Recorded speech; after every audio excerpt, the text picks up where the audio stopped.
Olá a todos e bem-vindos de volta ao nosso canal.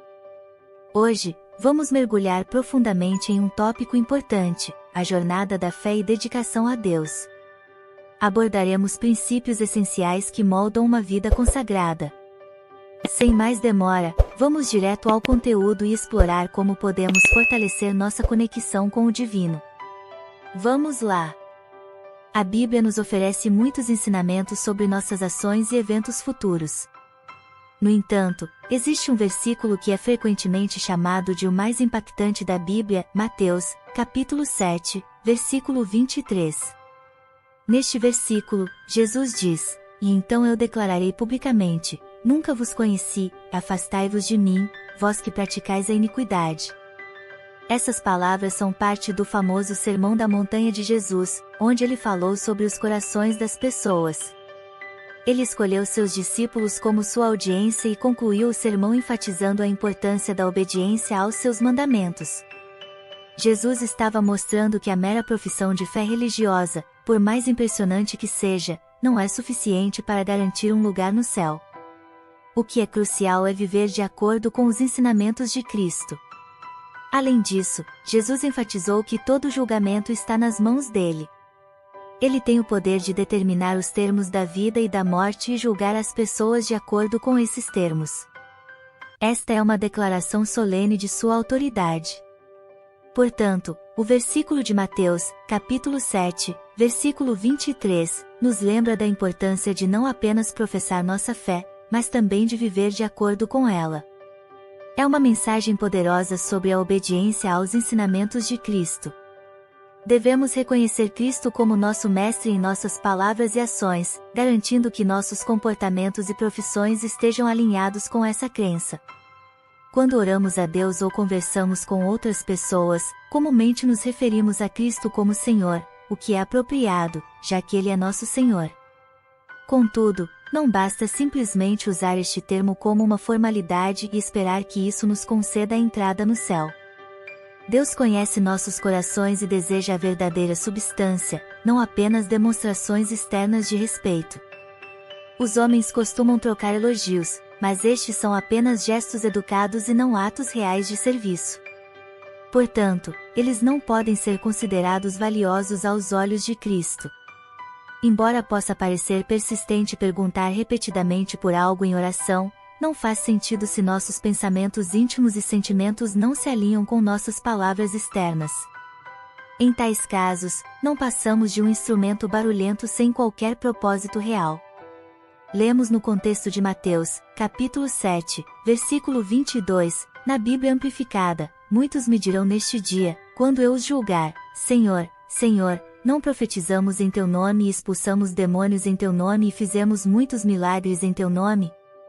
O apelo deveria ser feito naquele dia, no grande dia do julgamento. Cada pessoa revelará sua verdadeira natureza, incluindo os pensamentos e motivações ocultas, bem como as falsas crenças que os pecadores atualmente sustentam, e tudo isso ficará exposto para todos verem. É claro que, apesar de sua crença fervorosa, a causa deles é fraca. Seus apelos serão inúteis, mesmo que supliquem com grande urgência, invocando o nome do Senhor e apelando para o conhecimento de Cristo sobre sua situação. No entanto, seus esforços não terão sucesso. Além disso, lemos que profetizamos em teu nome. Isso pode ser verdade. Balaão e Caifás foram compelidos a profetizar, e Saul esteve entre os profetas contra a sua vontade. No entanto, isso não o salvou. É importante notar que um homem pode ser um pregador, ter talento para o ministério e um chamado para isso, e até mesmo ter sucesso nisso, mas ainda ser uma pessoa perversa. Ele pode ajudar outros a alcançarem o céu, mas ele próprio pode ficar aquém. Também lemos que em teu nome, expulsamos demônios. Isso também pode ser verdade. Judas expulsou demônios e, no entanto, foi filho da perdição. Também lemos que em teu nome, fizemos muitos trabalhos maravilhosos. Dons como o dom de línguas e a capacidade de realizar curas podem impressionar o mundo, mas o que é verdadeiramente aceito por Deus é a santidade genuína e a santificação. A graça e o amor são caminhos mais excelentes do que até mesmo a capacidade de mover montanhas. O livro de 1 Coríntios, nos capítulos 1 e 2, na Bíblia Amplificada, nos diz: se falarmos em línguas de homens e de anjos, mas não tivermos amor pelos outros crescendo do amor de Deus por nós, então nos tornamos apenas um gongo barulhento ou um símbolo estridente, apenas uma distração irritante. Se eu tiver o dom de profecia e falar uma nova mensagem de Deus para o povo, compreender todos os mistérios e possuir todo o conhecimento, e tiver toda a fé necessária para mover montanhas, mas não tiver amor, não sou nada. A graça pode levar alguém ao céu sem realizar milagres, mas a realização de milagres por si só não garantirá um lugar no céu sem a graça. É importante observar que as obras revelam o que estava no coração das pessoas. Confiar apenas em obras e maravilhas pode ser enganoso e levar à destruição eterna, como aconteceu com muitos que mantinham crenças falsas. Quando o juiz proferir a sentença, ele declarará solenemente: eu nunca vos conheci, afastai-vos de mim, vós que praticais a iniquidade. Isso é encontrado em Mateus, capítulo 7, versículo 21. Nem todos que dizem, Senhor, Senhor, entrarão no reino dos céus, mas apenas aqueles que fazem a vontade de meu Pai que está nos céus. O julgamento é baseado no que realmente está em nossos corações e nas ações que realizamos. Mesmo que alguém tenha uma reputação de piedade, se esconder seu comportamento imoral atrás de uma fachada de respeitabilidade, eventualmente enfrentará as consequências. Cristo só reconhecerá aqueles que o servem sinceramente, não apenas aqueles que fazem uma profissão vazia de fé. Esta é uma lembrança de que as pessoas podem cair das maiores alturas da esperança às profundezas da miséria, assim como podem se desviar dos portões do céu para o inferno. Portanto, é crucial levar essa mensagem a sério e refletir sobre nossas crenças e ações. Essa parábola nos lembra que ouvir as palavras de Cristo não nos trará felicidade, a menos que as coloquemos em prática, mas quando o fazemos, somos abençoados em nossas ações. Em Mateus, capítulo 7, versículos 21 em diante, Jesus nos ensina uma importante lição através de uma parábola. Ele diz: todo aquele que ouve estas minhas palavras e age sobre elas será como um homem sábio, um homem prático e sensato que construiu sua casa sobre a rocha.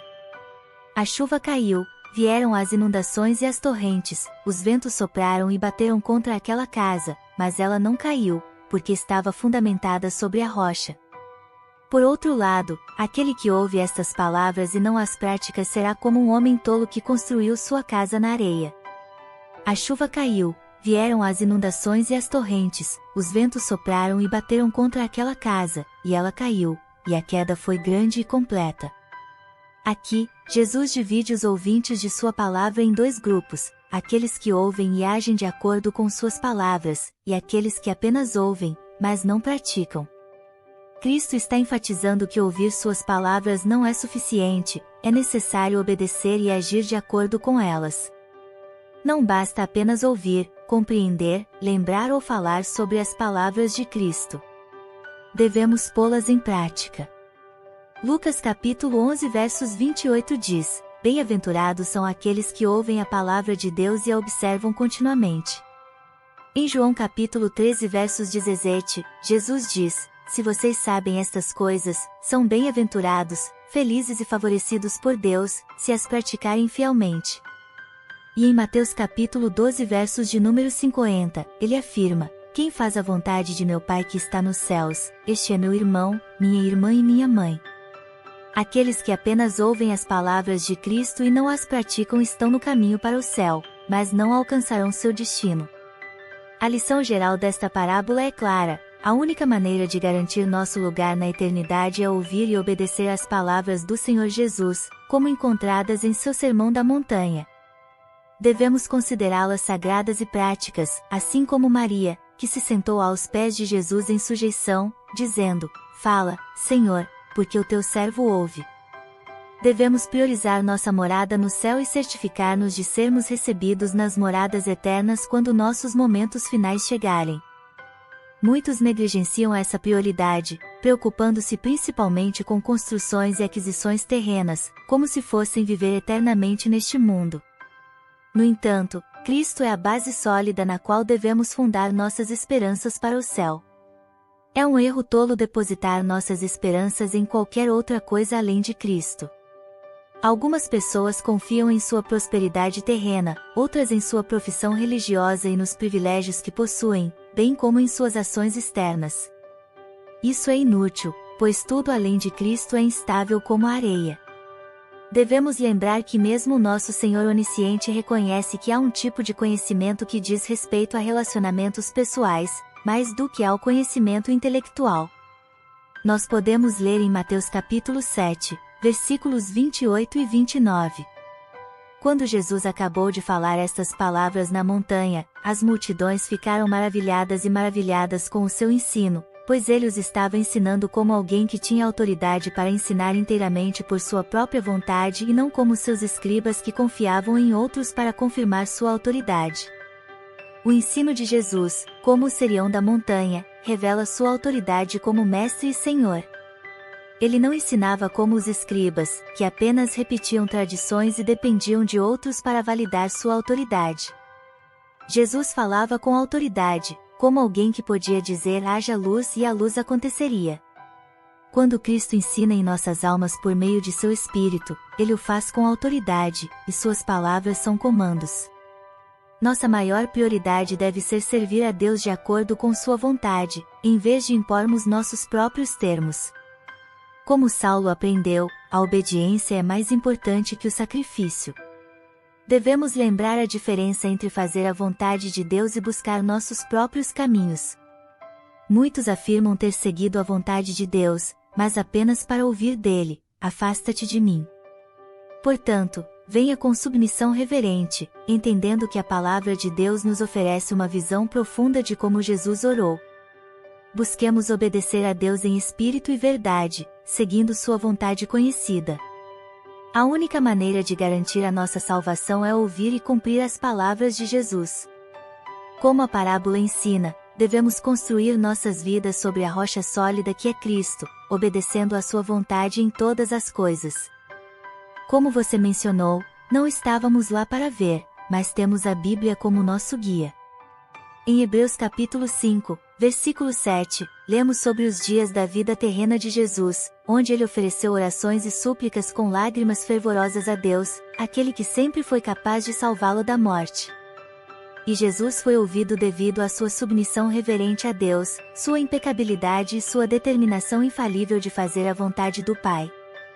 Essa submissão reverente é exemplificada quando Jesus orou no jardim do Getsêmani, dizendo: não seja como eu quero, mas como tu queres. Isso envolve renunciar à nossa própria vontade e aceitar a vontade de Deus. O segundo ponto é a dedicação genuína a Deus, um compromisso de coração que não é facilmente desfeito. Como vemos em 2 Crônicas capítulo 15, quando o povo fez um juramento ao Senhor de todo o coração, buscando-o sinceramente, encontraram descanso. Da mesma forma, quando somos verdadeiramente dedicados a Deus, encontramos descanso em sua presença e desfrutamos de suas manifestações sobrenaturais. Em terceiro lugar, devemos estar dispostos a sacrificar em nossa caminhada e trabalho com Deus.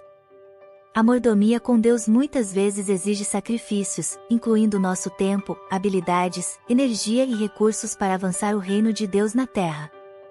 Daniel é um exemplo de alguém que sacrificou seu conforto e até mesmo sua vida para permanecer dedicado a Deus em oração, desafiando as ordens contrárias em favor do rei a quem ele servia. Esses princípios de submissão, dedicação e sacrifício são essenciais para uma vida verdadeiramente consagrada a Deus.